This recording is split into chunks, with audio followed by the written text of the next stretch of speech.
నిర్మాణం జరుగుతున్నప్పుడు ఏ ప్రాంతానికి సంబంధించినటువంటి విషయాలు ఆ ప్రాంతానికి సంబంధించిన రాజకీయ నాయకులు సహజంగా వితిన్ ది 4 వాల్స్ షేర్ చేసుకుంటారు.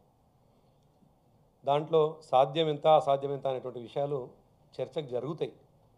అంతిమంగా ప్రజలను ఒప్పించి పార్టీలను ఒప్పించి పార్టీలో ఉన్నటువంటి నాయకులను ఒప్పించే తప్పకుండా ప్రాజెక్టుల నిర్మాణం చేపట్టడం జరుగుతుంది.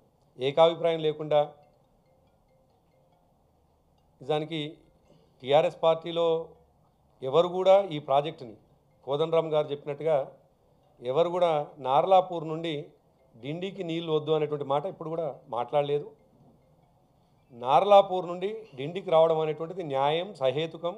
అది శ్రీశైలంలో భాగం కాబట్టి, శ్రీశైలం నీళ్లు తెలంగాణ ప్రజల హక్కు కాబట్టి, శ్రీశైలం నీళ్లు మహబూబ్నగర్ నల్గొండ జిల్లా ప్రజల హక్కు కాబట్టి ఈ 2 జిల్లాలకు చెందాలని చెప్పేసి ముఖ్యమంత్రి గారు ముందు నుంచి ఆలోచించినట్టుగానే డిజైన్ చేయడం జరిగింది. దానికి అనుకూలంగానే అందరున్నారు తప్ప సహజంగా బయట వచ్చేటువంటి వార్తలన్నీ కూడా అది కేవలం గాలి వార్తలే తప్ప అవి నిజమైనటువంటివి కావు.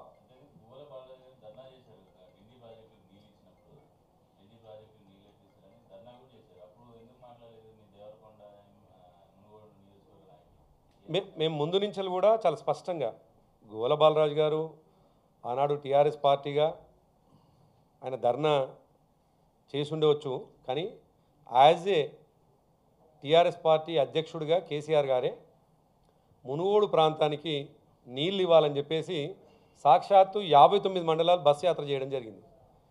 టీఆర్ఎస్ పార్టీ అధ్యక్షుడిగా కేసీఆర్ గారు ఏం చెప్తారో అది కార్యరూపం దాల్స్తుంది తప్ప వ్యక్తులుగా అక్కడ ఉన్నటువంటి పరిస్థితుల్లో ఎవరైనా ఆ నిమిషానికి వ్యతిరేకించినట్లయితే సరి చేసుకునేటువంటి అవకాశం ఉంటుంది.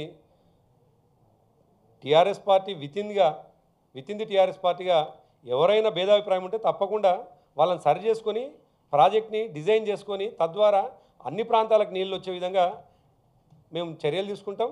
అదే పని జరుగుతూ ఉన్నది ఇప్పుడు. Thank you.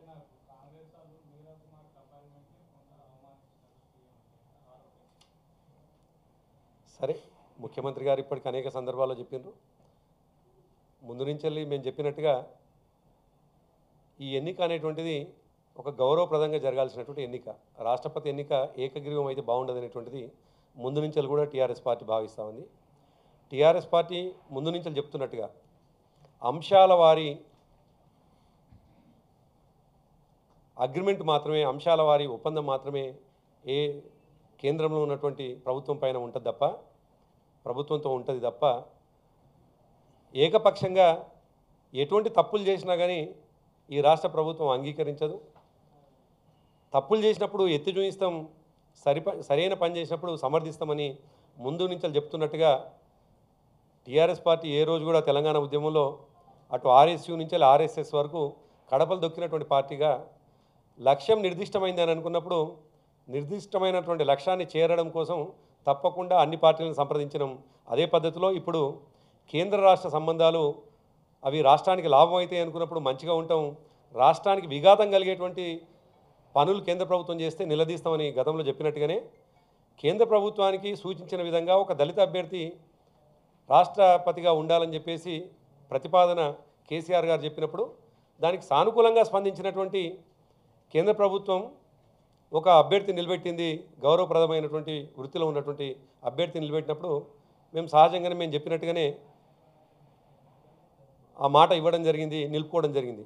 కానీ ఆ తర్వాత కాంగ్రెస్ పార్టీకి సంబంధించిన వాళ్ళు నిజానికి కాంగ్రెస్ పార్టీ రాజకీయాలు చేయదలుచుకోకుంటే ఎన్నిక కంటే ముందే మేము కూడా అభ్యర్థిని పెడతాం, ఈ దేశంలో ఉన్నటువంటి రాజకీయ పార్టీలందరినీ కూడా మేము కలుస్తామనేటువంటి ఒక మంచి సౌహృదమైనటువంటి వాతావరణాన్ని క్రియేట్ చేయాల్సినటువంటి అవసరం ఉంది. కానీ కేవలం రాజకీయం మాత్రమే చేయదలుచుకొని ఎన్డీఏ అభ్యర్థిని పెట్టిన తర్వాత మేము ఒక అభ్యర్థిని పెడతామని తెర మీదకి తీసుకొచ్చి ఇవాళ మీరా కుమార్ గారిని అవమానించినటువంటి పద్ధతిలో యూపీఏ చేస్తూ ఉంది. అదేవిధంగా ప్రకాష్ అంబేద్కర్ గారికి ఆశలు పెట్టి ఆయనను అవమానపరిచింది కాంగ్రెస్ పార్టీ. కానీ టీఆర్ఎస్ పార్టీ అన్నమాట మీద నిలబడ్డది. ఇవాళ ప్రధానమంత్రి గారికి ఇచ్చినటువంటి మాటని ఆయన గౌరవించారు, ముఖ్యమంత్రి గారు కూడా వారి మాట మీద నిలబడ్డారు. Thank you.